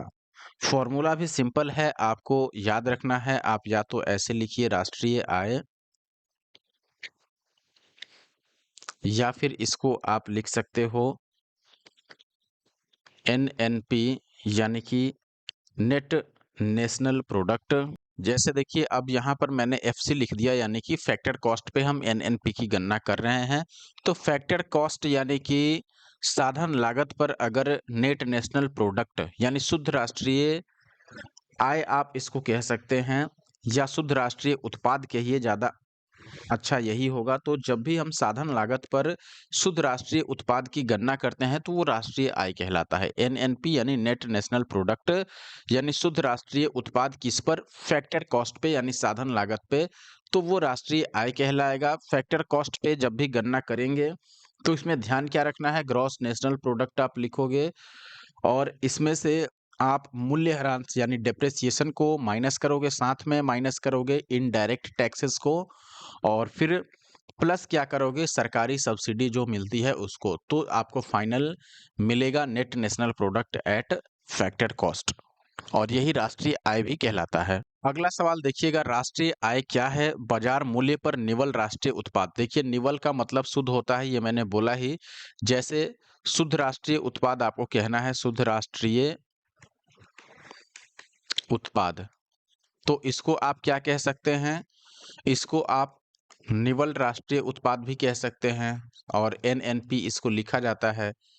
तो एनएनपी दो तरीकों से आपने देखा, एक तो ये मार्केट प्राइस पर इसकी कैलकुलेशन की जा सकती है, और एक एनएनपी की कैलकुलेशन की जाती है फैक्टर कॉस्ट पे। फैक्टर कॉस्ट वाला फॉर्मूला मैंने अभी आपको बताया ही, यहाँ देख भी सकते हैं। ये फैक्टर कॉस्ट पे हमने एनएनपी की गणना की थी। मार्केट कॉस्ट पर भी इसकी गणना की जाती है, यानी कि मार्केट प्राइस पर एमपी पर अगर गणना करनी हो इसकी, यानी कि एनएनपी, इसकी गणना अगर आपको मार्केट प्राइस पर करना है तो इसमें से कुछ नहीं करना है, जीएनपी में से बस डेप्रिसिएशन यानी मूल्य में कमी को माइनस कर देना है। तो यहाँ पर आप समझिए कि डायरेक्ट अगर एनएनपी अगर मार्केट प्राइस पर यहाँ पर लिखिएगा तो उसमें से बस इनडायरेक्ट टैक्स को माइनस करके और सब्सिडी को जोड़ दीजिए, तो आपको फैक्टर कॉस्ट पे एनएनपी मिल जाएगा, जिसको राष्ट्रीय आय कहा जाता है। तो यहाँ पर राष्ट्रीय आय क्या है? तो बाजार मूल्य पर तो इसकी गणना होगी नहीं। साधन लागत पर निवल राष्ट्रीय उत्पाद यानी शुद्ध राष्ट्रीय उत्पाद साधन लागत पर, यही इसका सही आंसर है। देशीय उत्पाद यहाँ पर नहीं होगा। देशीय का मतलब घरेलू उत्पाद से है। तो ये सही आंसर है और पिछले क्वेश्चन से मिलता-जुलता है। अगला सवाल भी देखिए, बाजार मूल्यों पर शुद्ध राष्ट्रीय उत्पाद। बाजार मूल्य पर शुद्ध राष्ट्रीय उत्पाद, अभी मैंने बोला शुद्ध राष्ट्रीय उत्पाद का मतलब एनएनपी यानी कि नेट नेशनल प्रोडक्ट, शुद्ध राष्ट्रीय उत्पाद किस पर? बाजार मूल्य पर यानी मार्केट प्राइस पर। इसमें मैंने क्या बोला था? अगर ये निकालना है तो आप जीएनपी लिखोगे यानी ग्रॉस नेशनल प्रोडक्ट, और इसमें से माइनस करोगे क्या? डेप्रिसिएशन यानी मूल्य में कमी। ठीक है, मूल्य में ह्रास। तो आप यहाँ पर लिखिएगा, देखिए बाजार मूल्य पर सकल राष्ट्रीय उत्पाद यानी कि जीएनपी और माइनस में मूल्य में कमी, तो ये सही आंसर होगा। मान लो जैसे बाजार में मैंने एक बिल्डिंग बना दी, तो उसका वो सकल राष्ट्रीय उत्पाद में आ जाएगा अगर भारतीयों द्वारा बनाया गया है, लेकिन उसी साल में उसके मूल्य में भी कुछ कमी आ जाती है। धीरे-धीरे मान लो उसका पेंटिंग खराब हो गया या कुछ ऐसा हो गया, कुछ नहीं भी होगा तो भी उसके मूल्य में कुछ न कुछ कमी ज़रूर आएगी। या मान लो आपने आईफ़ोन 17 प्रो ही खरीद लिया आज के डेट में 2026 के स्टार्टिंग में ही, तो 2026 के दिसंबर तक जाते-जाते जब अंतिम वैल्यू निकालिएगा तो उसके मूल्य में कुछ न कुछ कमी आ जाएगी। अगर आप उसे बेचने जाओगे तो जितना में आपने खरीदा था उतने में आप उसको बेच नहीं पाओगे, उससे कम प्राइस पर ही बिकेगा। तो जो प्राइस कमी हो गई उसको हम मूल्यह्रास बोलते हैं, यानी कि डेप्रिसिएशन बोलेंगे। मूल्य में कमी बोलेंगे तो सकल राष्ट्रीय उत्पाद में से मूल्य में कमी अगर माइनस करोगे तो वो आपको मिलेगा बाजार मूल्य पर शुद्ध राष्ट्रीय उत्पाद। आई होप कि आप समझ पाए होंगे। अगला सवाल आप देखिए, मिलता-जुलता लग रहा है, उत्तराखंड पीसीएस का है। निम्नलिखित में से कौन सही है? एनएनपी की वैल्यू बोला जा रहा है कि एनएनपी यानी कि net national product, GNP minus घिसावट व्यय। देखिए एनएनपी अगर बाजार मूल्य पर आप निकालिएगा तो जीएनपी माइनस घिसावट, घिसावट व्यय का मतलब यहाँ पर आप ये समझ सकते हैं मूल्य में कमी से है, डेप्रिसिएशन से है। तो हमने पढ़ा ही था कि ग्रॉस नेशनल प्रोडक्ट में से अगर माइनस कर दें हम मूल्य में कमी, तो नेट नेशनल प्रोडक्ट एमपी पर मिलेगा, और ये बिल्कुल सही भी है। दूसरा कह रहा है कि अगर एनएनपी निकालोगे तो देखिए जीडीपी यहाँ पर लिखिए ग्रॉस डोमेस्टिक प्रोडक्ट, और इसमें क्या कीजिए, विदेशों से प्राप्त शुद्ध आय लिखिए। देखिए, अब जब विदेशों से प्राप्त शुद्ध आय अगर आप घरेलू उत्पाद में जोड़िएगा, सकल घरेलू उत्पाद में, तो ये ओवरऑल ग्रॉस नेशनल प्रोडक्ट ही बनेगा और माइनस घिसावट भी है, तो ये बात वही हुआ, तो ये भी सही है उस हिसाब से। तो ए और बी दोनों सही हो जाएगा, तो ऑप्शन सी को हम चूज करेंगे। आप यहाँ देख सकते हैं शुद्ध राष्ट्रीय उत्पाद एनएनपी अगर निकालना है तो सकल राष्ट्रीय उत्पाद यानी जीएनपी माइनस घिसावट व्यय लिखिए, या फिर सकल घरेलू उत्पाद, इसमें अगर विदेशों में प्राप्त आय को जोड़ दीजिए तो यही बात हो जाएगा, और माइनस का घिसावट व्यय बात वही है, इसको घुमा फिरा के लिखा गया है। अगला सवाल देखिए, किसी दी गई अवधि के लिए एक देश की राष्ट्रीय आय किसके बराबर हो सकता है? इसमें से नागरिकों द्वारा उत्पादित वस्तुओं और सेवाओं के कुल मूल्य के बराबर। ध्यान दीजिएगा, यहाँ राष्ट्रीय आय के बारे में पूछा जा रहा है, तो ये तो बिल्कुल भी नहीं होगा। दूसरा कह रहा है उपभोग और निवेश व्यय के योग के बराबर, ये भी गलत है। सभी व्यक्तियों में कौन, भारतीयों की बात की जा रही है कि गैर निवासियों की भी बात की जा रही है, क्लियर नहीं है, इसलिए ये भी गलत है। अगला है यहाँ पर अंतिम उत्पादित वस्तुओं और सेवाओं के मौद्रिक मूल्य के बराबर, तो ये सही है।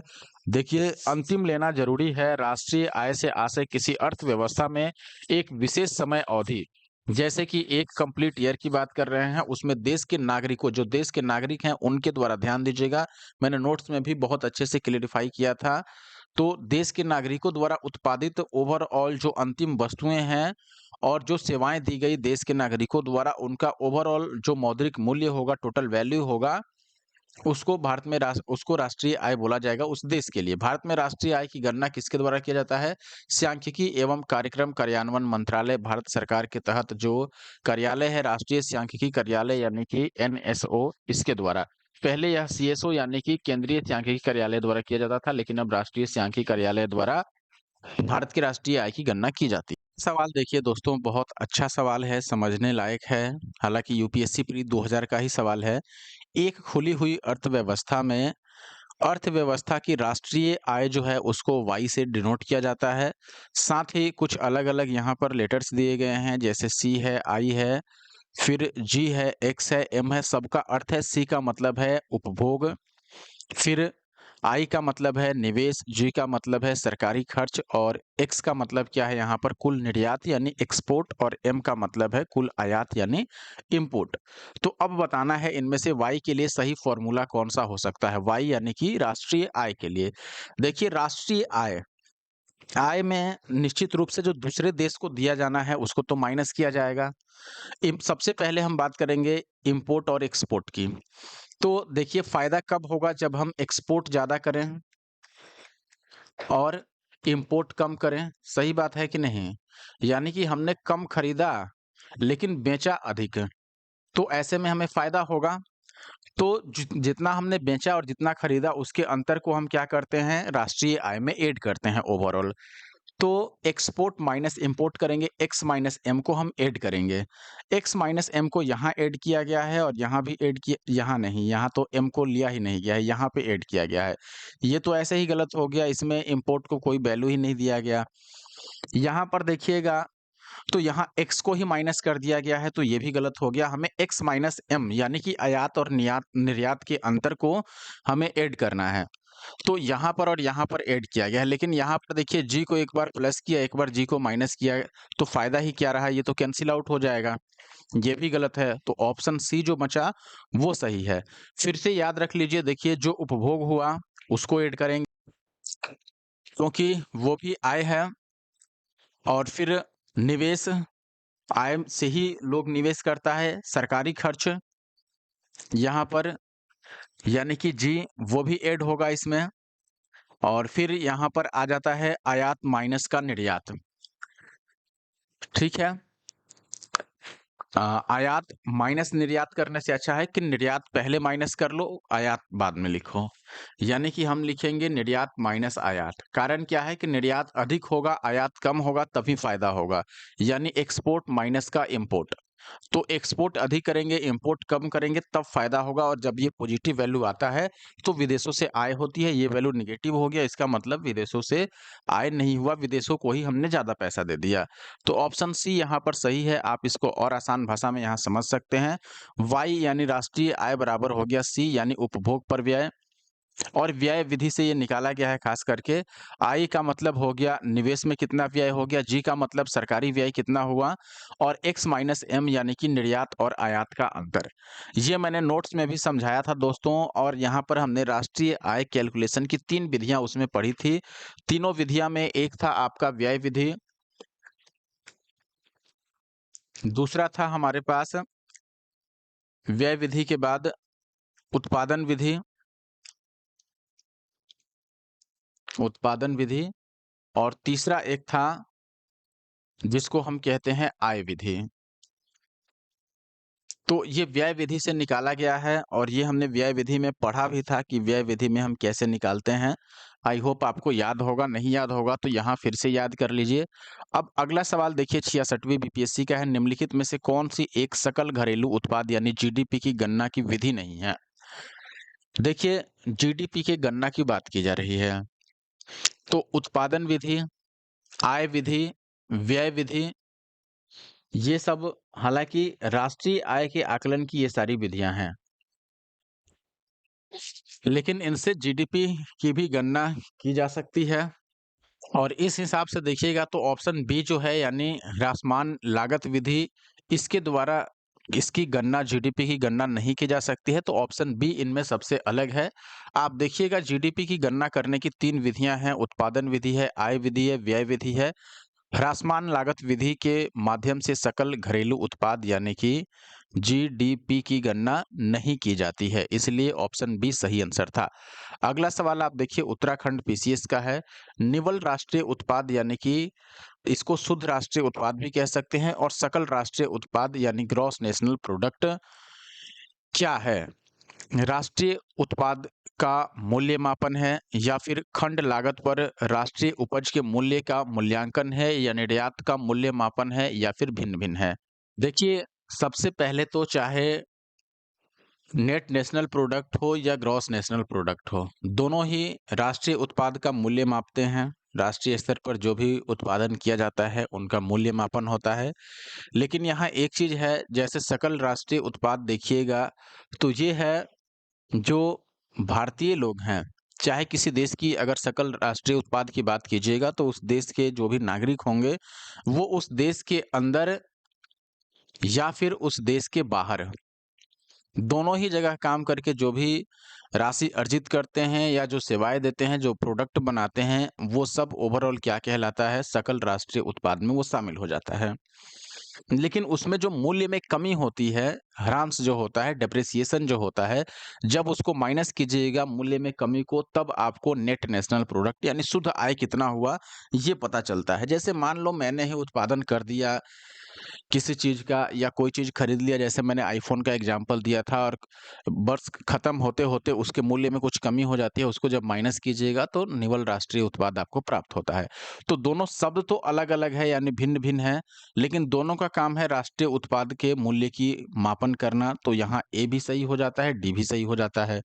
अब देखिए यहाँ पर निवल राष्ट्रीय उत्पाद यानी नेट नेशनल प्रोडक्ट और सकल राष्ट्रीय उत्पाद यानी जीएनपी ग्रॉस नेशनल प्रोडक्ट, इनके द्वारा राष्ट्रीय उत्पाद का मूल्य का मापन किया जाता है, इसलिए पहला तो ऑप्शन सही था। फिर कह रहा है कि ये दोनों अलग-अलग भी हैं, तो डी भी सही था।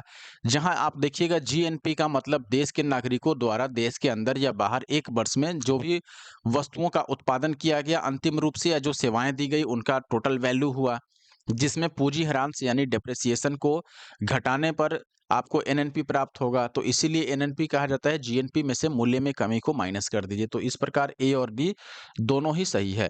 अगला सवाल छत्तीसगढ़ पीसीएस प्री 2023 का है, नाम मात्र जीडीपी क्या है। जीडीपी का मूल्यांकन विनिमय दर पर किया जाता है या जीडीपी का मूल्यांकन मौजूदा बाजार कीमतों पर किया जाता है। देखिए जीडीपी हमेशा बाजार कीमतों पर ही किया जाता है, ये हमने पहले भी पढ़ा था। तो यहाँ पर ऑप्शन बी ही सही हो जाता है, आगे बढ़ने की ज़रूरत ही नहीं है इसमें। आप एक्सप्लेनेशन देखिए दोस्तों, जब अर्थव्यवस्था में जीडीपी की बात की जाती है तो इसका मूल्यांकन वर्तमान प्रचलित कीमतों यानी करंट प्रिवेलिंग प्राइस पर किया जाता है, तब उसे नाम मात्र सकल घरेलू उत्पाद कहते हैं यानी नॉमिनल। तो नाम मात्र जीडीपी तथा वास्तविक जीडीपी का अनुपात जो होता है उसको कीमत सूचकांक कहा जाता है। ध्यान रखिएगा जब भी नाम मात्र जीडीपी कहा जाए तो इसका कैलकुलेशन करंट प्राइस पर किया जाता है। अगला सवाल है राष्ट्रीय आय यानी कि एनआई नेशनल इनकम क्या है? एनआई मूल मूल्य पर एनएनपी माइनस अप्रत्यक्ष कर और माइनस सब्सिडी। दूसरा कह रहा है कि जो नेशनल इनकम है वो बाजार मूल्य पर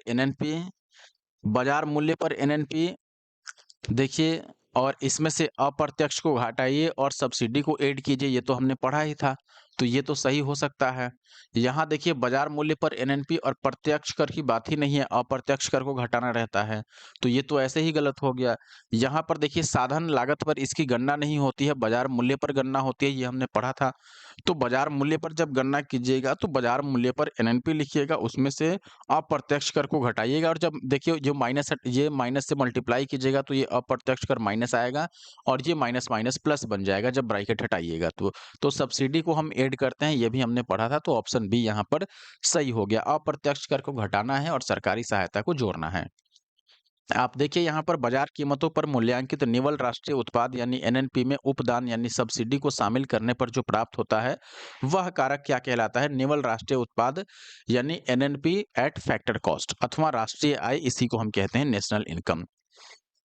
तो यहाँ पर देख सकते हैं जब नेशनल इनकम या फिर एनएनपी एट फैक्टर का कॉस्ट आप निकालिएगा तो एनएनपी एट मार्केट प्राइस, इसमें से अप्रत्यक्ष कर को माइनस कीजिएगा और सब्सिडी को ऐड कीजिएगा, या फिर दोनों के डिफरेंस को माइनस कर सकते हैं आप। यहाँ पर डायरेक्ट भी ये निकाल सकते हैं कि एनएनपी आप मार्केट प्राइस पर और माइनस में शुद्ध अप्रत्यक्ष कर यही हुआ, इसका जो डिफरेंस आएगा यहाँ पर वो लिख के भी दिखाया गया है। अगला सवाल है क्वेश्चन नंबर 12, भारत में राष्ट्रीय आय की गणना में एक समस्या है, इसमें से क्या समस्या है भारत की राष्ट्रीय आय की गणना में? देखिए दोस्तों, अल्प रोजगार, मुद्रास्फीति, बचत का निम्न स्तर या फिर असंगठित क्षेत्र, या इनमें से कोई नहीं, या एक से। अब हम बात करें अल्प रोजगार के, देखिए अल्प रोजगार अगर वो रोजगार है तो उसकी गणना कैलकुलेशन सारी चीजें उसका डेटा उपलब्ध रहता है, इसलिए वो समस्या नहीं है। इन्फ्लेशन भी समस्या नहीं है, समस्या है असंगठित क्षेत्र। असंगठित क्षेत्र क्यों समस्या है? क्योंकि असंगठित क्षेत्र क्या होता है पहले ये समझ लीजिए। देखिए इसमें मजदूर टाइप के लोग आते हैं या वैसे लोग जो डेली अपना काम बदलते रहते हैं, आज कुछ करके पैसा कमा लिया, कल कुछ और कर लिया, कल कुछ और कर लिया। अब इन्होंने कितना पैसा कमाया कोई लिखित आंकड़ा सरकार के पास नहीं रहता है। रेडी लगाने वाले हो गए या फल बेचने वाले, छोटे जो कारोबारी है वो भी आ सकते हैं, जो अलग-अलग मौसम में अलग-अलग काम करते हैं, कभी कम पैसे कमाए, कभी अधिक पैसे कमाए, ये सभी असंगठित क्षेत्र में आते हैं। तो अब कहने का मतलब ये हुआ कि इनकी आय का कोई कैलकुलेशन, कोई गणना, कोई रिकॉर्ड नहीं है, ना कोई रजिस्टर है, ना कोई ऐसा डिजिटल रिकॉर्ड है।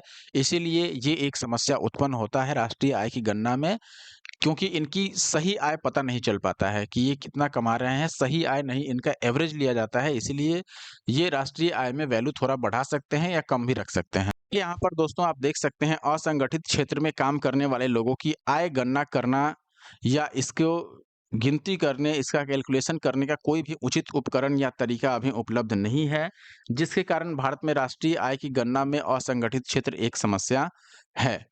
आगे बढ़ने से पहले दोस्तों मैं फिर से बता दूं कि अगर आप हमारे YouTube channel the GS solver पे नए हैं, आपने सब्सक्राइब नहीं किया है तो प्लीज़ सब्सक्राइब कर दीजिए, इस वीडियो को लाइक कर दीजिए। दोस्तों लगातार वीडियो नहीं आने के कई कारण हैं, मैं आगे बात करूंगा, लेकिन फिलहाल इस वीडियो को आप कंप्लीट ज़रूर देखें। इसमें 100 से अधिक क्वेश्चन हैं इस टॉपिक के, लेकिन इस वीडियो में हम लगभग 20 क्वेश्चन कवर करेंगे। बाकी के जो क्वेश्चन हैं वो नेक्स्ट पार्ट में हम कवर करेंगे। तो अगले क्वेश्चन पर हम आ जाते हैं। निम्नलिखित कथनों को पढ़िए और सही विकल्प को चुनना है। पहला कथन है शुद्ध घरेलू उत्पाद यानी कि नेट डोमेस्टिक प्रोडक्ट, ठीक है? ये सकल घरेलू उत्पाद प्लस मूल्यह्रास। देखिए जब भी शुद्ध की बात करेंगे तो शुद्ध में मूल्यह्रास को माइनस किया जाता है, ये बात ध्यान रखना है आपको। तो ये तो गलत हो गया, मूल्य में जो कमी हुआ उसको जोड़ दोगे बताओ तो वैल्यू तो और बढ़ जाएगा ना ओवरऑल, तो वो आपका आय थोड़ी हुआ, वो तो और ज़्यादा हो गया, गलत कैलकुलेशन हो गया। तो जब भी शुद्ध चाहे घरेलू उत्पाद निकालो या राष्ट्रीय उत्पाद निकालो, उसमें मूल्यह्रास को यानी डेप्रिसिएशन को माइनस ही करते हैं हम। प्रति व्यक्ति आय, इसमें कहा जा रहा है शुद्ध घरेलू उत्पाद या फिर राष्ट्र की कुल जनसंख्या, अच्छा सॉरी, शुद्ध घरेलू उत्पाद को डिवाइड किया जा रहा है राष्ट्र की कुल जनसंख्या से। ये गलत तो ये भी है, क्यों गलत है? क्योंकि प्रति व्यक्ति अगर आय निकालना है तो सीधा सा मतलब समझो, अगर प्रति व्यक्ति आय आपको निकालना है तो आप क्या करोगे? देश का राष्ट्रीय आय लिखोगे, कुल जो होता है ओवरऑल राष्ट्रीय आय लिखने का मतलब टोटल से ही है, और इसको डिवाइड करोगे देश की कुल जनसंख्या से। कुल कितनी जनसंख्या उससे भाग कर दो राष्ट्रीय आय को, जो बचे जो आएगा आपका वो उस देश के हर एक व्यक्ति का आय हो गया, प्रति व्यक्ति आय। तो ये तो सिंपल सा फॉर्मूला है। यहाँ पर घरेलू उत्पाद को ही डिवाइड किया जा रहा है, तो ये तो गलत हो गया। आप देखिएगा घरेलू उत्पाद में वैसे भी विदेशों की आय भी कुछ शामिल रहता है, जो विदेशी लोग आके यहाँ पर काम कर रहे हैं, अपने देश के सीमा के अंदर कुछ उत्पादन कर रहे हैं, उनका उत्पादन भी शामिल है इसमें। तो जब राष्ट्रीय आय की हम गणना कर रहे होते हैं तो उसको माइनस कर देते हैं। तीसरा कह रहा है विश्व की अर्थव्यवस्थाओं की तुलना करने हेतु शुद्ध घरेलू उत्पाद सकल घरेलू उत्पाद की अपेक्षा बेहतर मानक है।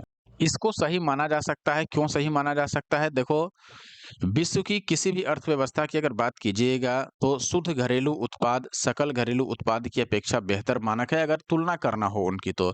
जैसे विश्व के किसी 2 या 3 देशों की अर्थव्यवस्था का तुलना करना है, तो क्या आप शुद्ध घरेलू उत्पाद की तुलना कीजिएगा या उनके सकल घरेलू उत्पाद की तुलना कीजिएगा? देखिए, शुद्ध आय तो शुद्ध घरेलू उत्पाद ही हुआ, क्योंकि सकल घरेलू उत्पाद में तो विदेशियों द्वारा किया गया उत्पादन भी शामिल है, उसको तो शामिल नहीं कर सकते हैं। इसीलिए शुद्ध घरेलू उत्पाद ज़्यादा उचित है। तो ऑप्शन तीसरा यहाँ पर कथन केवल सही है। तीसरा को किसी में भी सही नहीं बोला गया है कि केवल 3 सही है, इसलिए हम ऑप्शन डी को चूज़ कर लेंगे, इनमें से कोई भी सही नहीं है। आप देखिएगा दोस्तों, शुद्ध घरेलू उत्पाद का अभिप्राय 1 वर्ष में देश की घरेलू सीमा में निवासियों द्वारा उत्पादित अंतिम वस्तुओं एवं सेवाओं का मौद्रिक मूल्य है, जिसमें से स्थिर पूंजी के उपभोग को घटा दिया जाता है। अब शुद्ध घरेलू उत्पाद को निकालना हो तो मैंने फॉर्मूला बताया, सकल घरेलू उत्पाद में से मूल्य में हुई कमी को माइनस करोगे। प्रति व्यक्ति आय अगर निकालना है तो एक राष्ट्र या भौगोलिक क्षेत्र में रहने वाले व्यक्तियों की औसत आय को प्रति व्यक्ति आय कहा जाता है, और प्रति व्यक्ति आय का उपयोग किसी क्षेत्र के लिए औसत प्रति व्यक्ति आय निर्धारित करने और आबादी के जीवन स्तर और गुणवत्ता के मूल्यांकन के लिए किया जाता है। जितना अधिक प्रति व्यक्ति आय, उतना ज़्यादा अच्छा जीवन स्तर माना जाता है। यानी कि किसी व्यक्ति के पास आय अधिक है तो उसकी जीवन की जो स्तर है और गुणवत्ता है वो भी अच्छा है।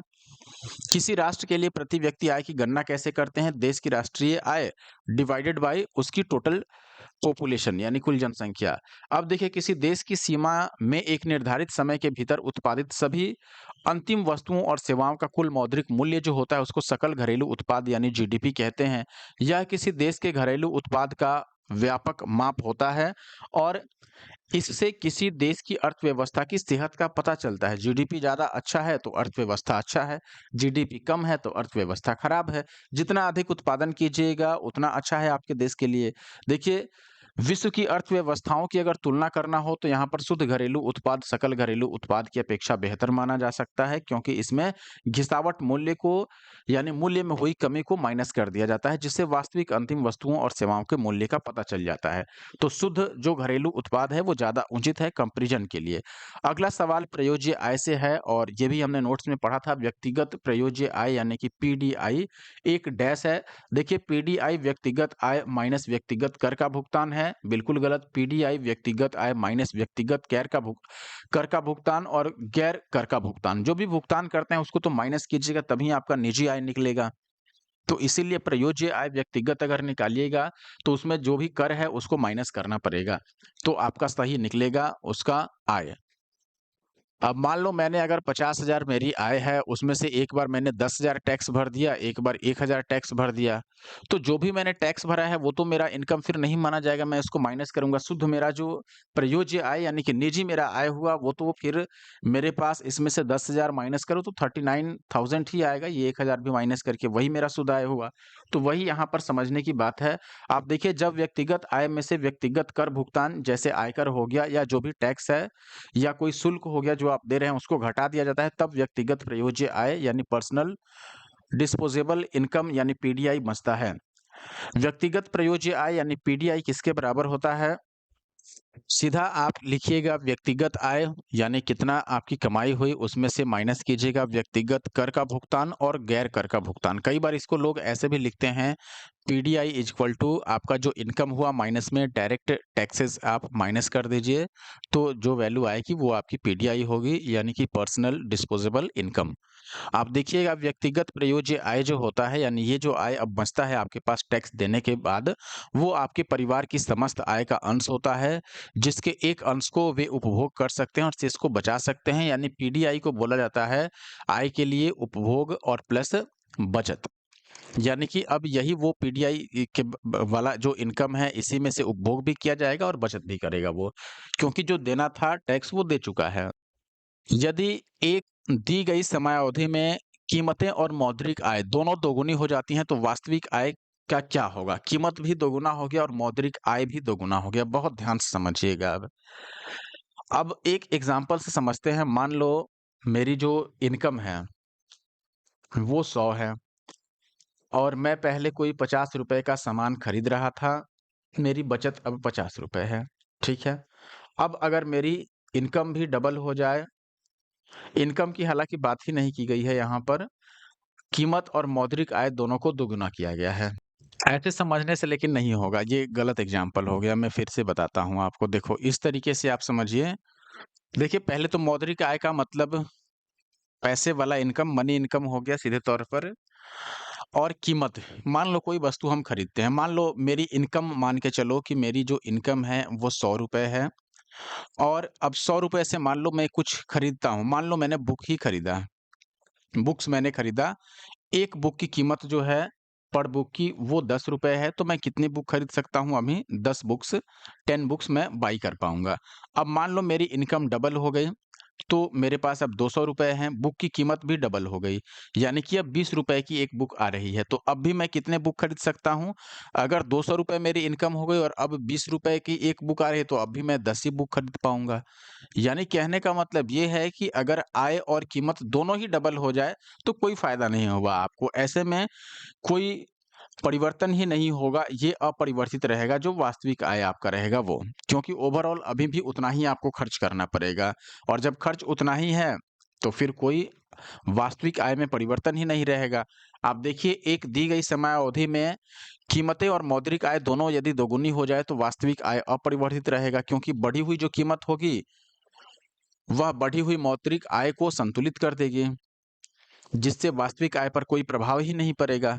अगला सवाल है आपके पास दोस्तों, सैद्धांतिक रूप से यदि आर्थिक विकास की कल्पना की जाती है, तो इनमें से किस एक को साधारणतः ध्यान में नहीं रखा जाता है? यानी आर्थिक विकास की कल्पना में किस एक को ध्यान में नहीं रखा जाएगा? सकल घरेलू उत्पाद में वृद्धि को देखिए, ये तो रखेंगे ध्यान में, बिल्कुल रखना पड़ेगा। दूसरा कह रहा है विश्व बैंक से वित्तीय सहायता में वृद्धि। देखिए, जो विश्व बैंक से सहायता ली जा रही है, उसको नहीं लिया जाएगा, क्योंकि ये तो सहायता है, ये अपना कोई विकास नहीं हुआ। सकल राष्ट्रीय उत्पाद में अगर वृद्धि हो रहा है, सकल घरेलू उत्पाद में वृद्धि हो रहा है, प्रति व्यक्ति सकल राष्ट्रीय उत्पाद में वृद्धि हो रहा है, तो ये सब जो वृद्धि है, ये अपना अचीवमेंट हुआ, एक तरह से अपने मेहनत का फल हुआ। मान लो आपने उसको डेवलप किया या आपने उतना और क्या किया, अपनी आय को बढ़ाया ओवरऑल। लेकिन विश्व बैंक से अब मान लो मुझे मेरी इनकम मान लो ₹100 है और मैं अगले साल अपनी इनकम बढ़ा के 150 कर लूँ, तो ये मेरी अपनी इनकम हुई, अपनी इनकम में बढ़ोतरी हुई। लेकिन मान लो मेरे पास ₹100 है और ₹50 मुझे मेरे चाचा ने या किसी ने दे दिया कि चलो भाई ये लो अपने पॉकेट खर्च के लिए, वो मैंने इसमें बढ़ा लिया। तो इसको क्या रखेंगे? इसको मानें कि मेरा अब डेवलपमेंट हो गया, मैंने अपना इनकम बढ़ा लिया? बिल्कुल नहीं, उसको नहीं मानेंगे। तो वित्तीय सहायता जो है, अगर विश्व बैंक के द्वारा दिया जा रहा है, तो वो निश्चित तौर पर ध्यान में नहीं रखा जाएगा। आप देखिएगा आर्थिक विकास में सकल घरेलू उत्पाद यानी जीडीपी, साथ में जीएनपी, सकल राष्ट्रीय उत्पाद, ये सब तो शामिल रहेगा ही। प्रति व्यक्ति सकल राष्ट्रीय उत्पाद को भी ध्यान में रखा जाएगा, लेकिन अगर वित्तीय सहायता कहीं से मिल रहा है, वो ज़रूरी नहीं है ध्यान में रखना। अगला सवाल देखिए दोस्तों, भारतीय अर्थव्यवस्था के बारे में अमर्त्य सेन के सुझावों से संबंधित निम्नलिखित कथनों पर विचार करना है। इसे वस्तु उन्मुख होना चाहिए, इसे जन उन्मुख होना चाहिए, या सबसे अधिक निर्धन व्यक्ति की आर्थिक सुरक्षा होनी चाहिए, विश्व अर्थव्यवस्था में इनके एकीकरण के साथ राष्ट्रीय बचाव होना चाहिए। इनमें से कितने कथन सही है, ये हमें बताना है। कि अमर्त्य सेन ने जो कल्याणकारी अर्थशास्त्र अपना उनका जिससे वो संबंधित हैं, उनमें उन्होंने क्या-क्या बताया था? सबसे पहले तो उन्होंने अर्थशास्त्र को मानव के विकास से संबंधित बताया कि इकोनॉमिक्स जो है उसका या आर्थिक विकास जो है उसमें मानव का विकास सम्मिलित होना चाहिए, यानी कि वो जन उन्मुख होना चाहिए, यानी कि जनसंख्या को यानी कि मनुष्य के विकास से संबंधित होना चाहिए। वस्तु से उतना मतलब नहीं है, यानी वस्तु का विकास भी आवश्यक है, लेकिन जैसे मान लो मैंने अभी 4 पहियों वाला बस बना दिया, उससे अच्छा और अगर कोई बस बन सकता है तो उसमें और मॉडिफ़िकेशन करना, उसको और अच्छा बनाना, तो ये तो है ही, लेकिन उससे ज़्यादा ज़रूरी है जन कल्याण। जन कल्याण निहित होना चाहिए, मानव का विकास उसमें आवश्यक रूप से होना चाहिए। फिर सबसे अधिक जो निर्धन व्यक्ति है, उसकी भी आर्थिक सुरक्षा होनी चाहिए। ऐसा नहीं है कि वो खाने के बगैर मर जाए, तो उसकी भी सुरक्षा इसमें निहित है। साथ ही विश्व अर्थव्यवस्था में इनके एकीकरण के साथ राष्ट्रीय बचाव भी होना आवश्यक है। ऐसा नहीं है कि राष्ट्रीय बचाव ही नहीं किया जाए, तो चौथा भी सही है। इस हिसाब से आप देखिएगा तो ऑप्शन बी यानी 2, 3, 4 सही होगा। आप देखिएगा अमर्त्य सेन के कल्याणकारी अर्थशास्त्र से संबंधित है। अमर्त्य सेन जो हैं ये कल्याणकारी अर्थशास्त्र से संबंधित हैं। उनके अनुसार आर्थिक विकास का मुख्य लक्ष्य मानवीय विकास है। अपने इसी दृष्टिकोण के कारण अमर्त्य सेन ने भारतीय अर्थव्यवस्था के संदर्भ में कथन 2, 3 और 4 इनकी सिफारिश भी की थी। अगला सवाल आप देखिएगा यहाँ पर पूछा गया, यह विचार भविष्य में भारतीय नियोजन में वस्तुओं से अधिक ध्यान व्यक्तियों पर देना चाहिए। ये जो कथन है ये किसका है? निश्चित रूप से अमर्त्य सेन का, तभी तो जन उन्मुख है। हमने देखा था अभी पिछले क्वेश्चन में। वस्तु से ज़्यादा व्यक्तियों पर जोर देना चाहिए। ऐसा नहीं कि वस्तुओं के विकास पर ध्यान दिया गया और व्यक्तियों के विकास पर ध्यान ही नहीं दिया गया। आप देखिएगा यहाँ पर वर्ष 1998 में अर्थशास्त्र यानी इकोनॉमिक साइंस के नोबेल पुरस्कार से सम्मानित अर्थशास्त्री अमर्त्य सेन द्वारा यह विचार दिया गया था कि भविष्य में भारतीय नियोजन में वस्तुओं से अधिक ध्यान व्यक्तियों पर देना चाहिए। अगला सवाल है, हिंदू वृद्धि दर किस वृद्धि दर से संबंधित है? प्रति व्यक्ति आय से या राष्ट्रीय आय से या जनसंख्या से या साक्षरता से? तो ध्यान दीजिएगा दोस्तों, हिंदू वृद्धि दर जो है ये राष्ट्रीय आय से संबंधित है, नेशनल इनकम से संबंधित है। प्रोफेसर राजकृष्ण ने वर्ष 1981 में अमेरिकन इकोनॉमिक एसोसिएशन में बोलते हुए हिंदू वृद्धि दर का सबसे पहले प्रयोग किया था। उनके अनुसार हिंदू परंपरा जो विकास के अनुकूल नहीं है अथवा जिसमें विकास को प्रश्रय नहीं दिया जाता है, इसके कारण ही भारतीय अर्थव्यवस्था में राष्ट्रीय आय या जीडीपी की वृद्धि दर 3.5% के आसपास बनी हुई है। स्पष्ट है कि प्रोफेसर राजकृष्ण द्वारा प्रयुक्त हिंदू वृद्धि दर राष्ट्रीय आय या जीडीपी से संबंधित है। अगला और इस वीडियो का आखिरी सवाल करने से पहले मैं फिर से रिक्वेस्ट करूंगा कि अगर आप हमारे यूट्यूब चैनल पे नए हैं, आपने अभी तक हमारे YouTube channel the GS solver को सब्सक्राइब नहीं किया है तो ज़रूर सब्सक्राइब कर लें। इस वीडियो को लाइक नहीं किया है तो लाइक कर दें और कमेंट नहीं किया है तो प्लीज़ सभी लोग एक-एक कमेंट करके ज़रूर जाएँ। हिंदू वृद्धि दर किससे संबंधित है? सेम क्वेश्चन है, तो यहाँ पर सही आंसर होगा जीडीपी। ठीक है? कई लोग यहाँ पर जीएनपी से कंफ्यूज हो जाएँगे। देखिए जीएनपी की बात नहीं की जा रही है यहाँ पर, सही आंसर था राष्ट्रीय आय या फिर जीडीपी। तो ऑप्शन में राष्ट्रीय आय तो कहीं पर दिया नहीं गया है, जीडीपी दिया गया है तो जीडीपी सही हो जाएगा। राष्ट्रीय आय तो एनआई हुआ, नेशनल इनकम हुआ, या फिर एनएनपी आप बोलोगे eight factor cost net national product, ये तो ग्रॉस नेशनल प्रोडक्ट है, तो ये भी नहीं हो सही आंसर है। यहाँ पर जीडीपी सही आंसर मान लेंगे, यानी कि ऑप्शन बी। और 20 क्वेश्चन करके हम खत्म कर रहे हैं, 1 घंटे से अधिक की वीडियो हो गई है दोस्तों। नेक्स्ट वीडियो में हम रिमेनिंग क्वेश्चन जो हैं उनको कवर कर लेंगे। आई होप कि वीडियो आप कंप्लीट देखे होंगे। आपको वीडियो अच्छी लगी होगी तो कमेंट जरूर कर दें, और अगर आप हमारे YouTube channel the GS solver पर नए होंगे सब्सक्राइब कर दीजिए और इस वीडियो को लाइक जरूर करें। धन्यवाद वीडियो देखने के लिए।